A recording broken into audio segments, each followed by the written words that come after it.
Okay, this is the second webcam daily update for this day. Today is the 6th, look up the calendar, 16th of November 2011. As you can maybe see, got a bright light on that. It's 9:20 and look at the window, it's AM. Again, daily, I would regard that as hopefully a minimum. There may be there'll be several in a day when there are big transitions like now. But I want to keep it at daily. Now I'm seeing the thing. Oh, well, I need to check that. Make a note of that.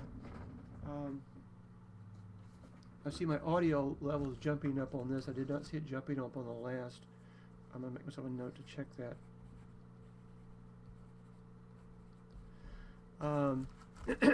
So, just got a call a little while ago from a friend.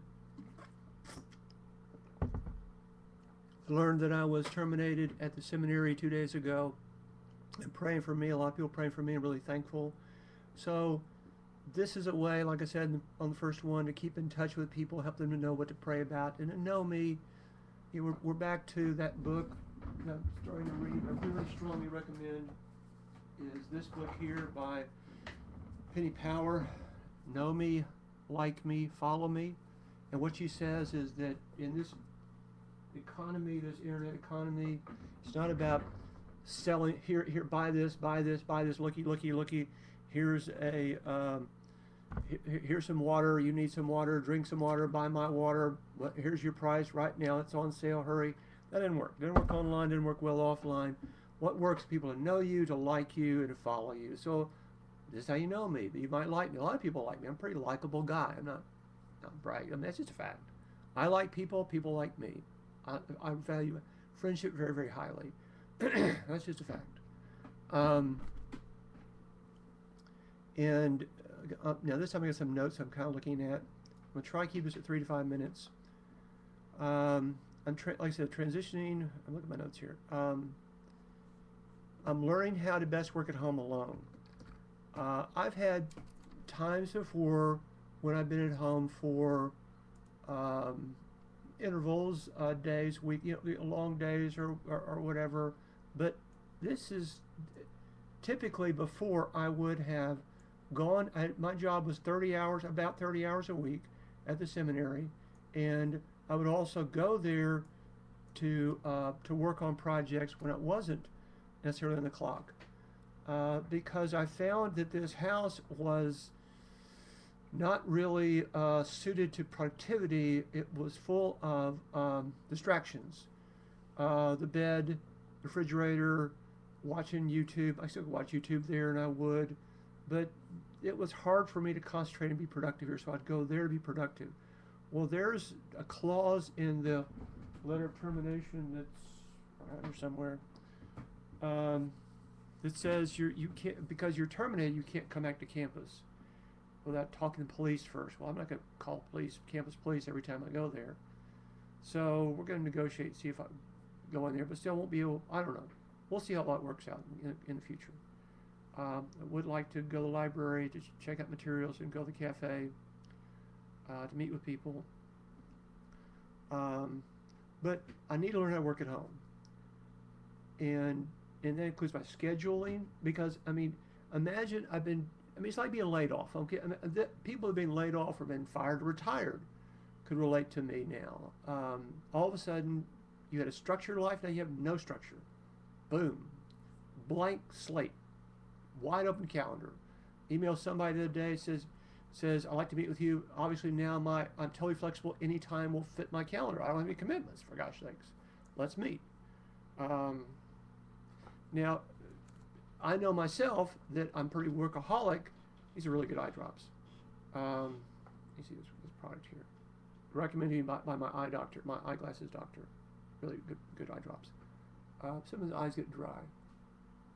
Um, I know myself. I'm going to get busy. I can't not be busy. I mean, that's just crazy. And I'm a night person. I mean, I like to be up at midnight, 1, 2, 3 o'clock in the morning. I know that. And I know that I get enough sleep. Some sleep regularly, some sleep irregularly. I'll fill my life. That's no problem.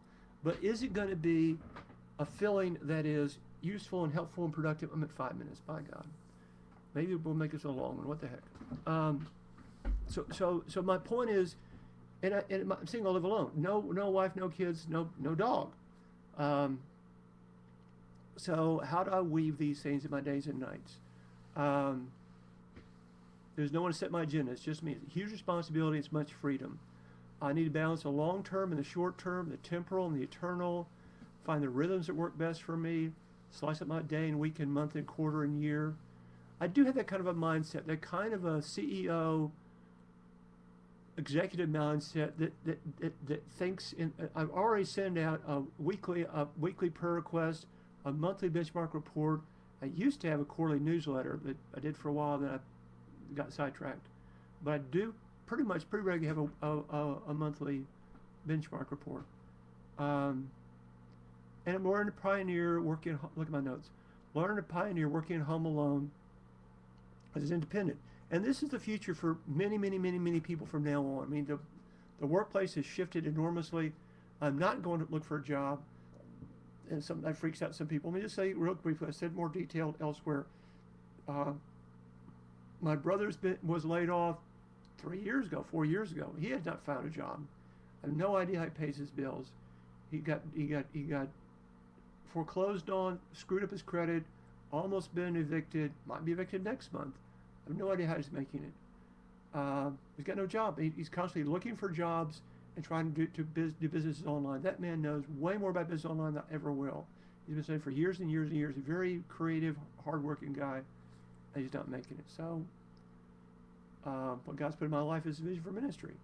I know other people that worked for months and months and months and got no jobs. And they're hard-working people with resumes. Are far more attractive than me. Again, gray beard, 58 years old. People won't hire a 58-year-old person in general, particularly when I don't have any specialized skills. The skills I have are entrepreneurial. Well, they are about how to use the newest technology in innovative ways. I mean, there's people that are very reluctant and very, I mean, I'm so far ahead in my thinking, understanding that I haven't, anyway. So, and God gave me, before this event of being terminated, I had a very motivated to want to move to College Station, Texas, to work with the Aggies. We'll talk about more about that later. To emphasize appropriate technology, but that's after I did my dentures. See my teeth? You see that? You can't see so well. That looks so bad. It's horrible. I'm missing teeth. Go on somewhere online. I've got my updates about my Flickr account. I have my updates about my. So I'm gonna get my dentures. This is, like I said, November. I'm running late. Anyway, let's just get this over with. I'm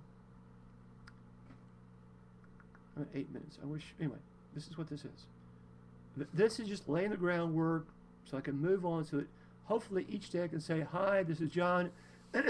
I'm feeling well. This is what's next. Blah blah blah. Rah rah rah." For example, today. I mean, yesterday the issue was to process the thoughts and feelings and stuff about the termination. Sent up an 8-page prayer request. A lot of people praying. Yesterday also, as all kinds of ugly, icky thoughts came up, I didn't share it with the public. I put those as a separate document. I'm going to share with a few, with my mentor, counselor, close friends. We'll work through the icky stuff in a more private setting. So I've got a public and a private face, and I have people on both worlds. I'm really thankful for that. And I just went blank. So shift through the. I've lots of stuff that I want to do. I've been pioneering and preparing and planning to minister for more than 12 years, really 30 years. I mean, since 1977, whatever year that was. That's a long time ago. A few years there, I backslid and got tangled up with some crazy stuff. But came back to Christ. So I need to shift through. So set my priorities and walk those out, revise those. That's what I need to be about. And balance is like right now I need to conclude this and get onto the recreation center, and to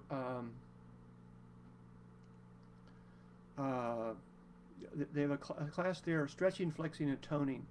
I need to get on with that. and because I need to take care of my. I mean, it's a blank canvas. I could do all work, and that's not wise. I need to have some spiritual stuff, but not go crazy only with that. I'm certainly not going to get too crazy with athletics or sports. I need to have some recreation, some social. See, it's a salad. It's a stew. It's a wide open game, and I've got a small cash cushion, and I need to move forward the next couple of weeks. So that in 2 weeks, I'm out there talking to people about fundraising and raising up money, pay my bills, keep it going and growing, and so live and learn. What I say to people before, they learn how to do sign-offs or ends. So I'm just going to say shalom for right now. It's a good biblical word.